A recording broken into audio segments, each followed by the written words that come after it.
ഡാഗിനി ഇതാരാണെന്ന് നോക്കിയേ. അയ്യോ ഇതാരാ കുട്ടൂസ? ഹിഹി ഇവനാണ് ജലപിശാശ്. അയ്യോ ഇവനെ നമുക്കെന്തിനാ കുട്ടൂസ? വെള്ളത്തിലാ ഇവന്റെ താമസം, മനുഷ്യനെ തിന്നും. നമുക്ക് ആ പൊട്ടക്കുളത്തിൽ ഇവനെ താമസിപ്പിക്കാം, മീൻ പിടിക്കാൻ വരുന്നവരെ പിടിച്ചു നിന്നോളും. ഹിഹി രാജുവിനെയും രാധേനെയും തിന്നുമോ? ഹിഹി പിന്നില്ലേ, ചൂണ്ടയും വലയുമൊക്കെ ഇട്ടാൽ അതിൽ പിടിച്ചു വലിച്ച ഇവൻ ആളെ വെള്ളത്തിൽ ചാടിക്കും, പിന്നെ തിന്നും. അയ്യോ വാ നമുക്കിവനെ കുളത്തിലോട്ട് കൊണ്ടുപോകാം. ഈഹി ശുഷു അത് കണ്ടോ?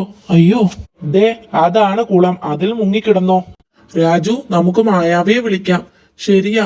ഓം ഹ്രീം കുട്ടിച്ചാത്ത എത്തിപ്പോയി.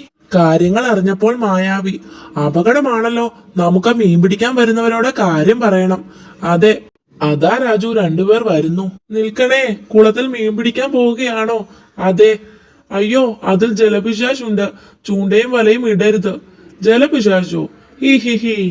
വാടാ, ഈ പിള്ളേരുടെ ഓരോ തമാശ. അയ്യോ നിൽക്കണേ. കുറെ കഴിഞ്ഞ് കുട്ടൂസന്റെ വീട്ടിൽ.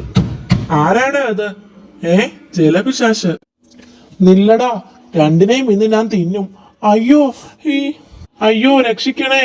അയ്യോ നിൽക്കാൻ. ഇതെന്താ കുട്ടൂസ, ഇവൻ നമ്മുടെ പിറകെ. അറിയില്ല, വിട്ടോടാകിനി. ഹും നില്ലടാ, എന്നെ കൊല്ലാൻ നോക്കിയ രണ്ടിനെയും തിന്നും. അയ്യോ അമ്മേ ഹൂ. അരമണിക്കൂർ മുമ്പ് ആ പിള്ളേർ പറഞ്ഞതിൽ വല്ല കാര്യവും കാണുമോ? എന്തായാലും നമ്മൾ വല വീശുന്നില്ല, ചൂണ്ടയും ഇടുന്നില്ല. അതെ, നമ്മൾ ഈ വിഷമല്ല കലക്കുന്നുള്ളൂ. ഞഞ്ച്. ഹിഹി മുഴുവനും കലക്കി വൈകാതെ. ഹഹാ ഹിഹി ഇതേ പോണ പിശാശ്. ഹിഹി. അയ്യോ അമ്മോ.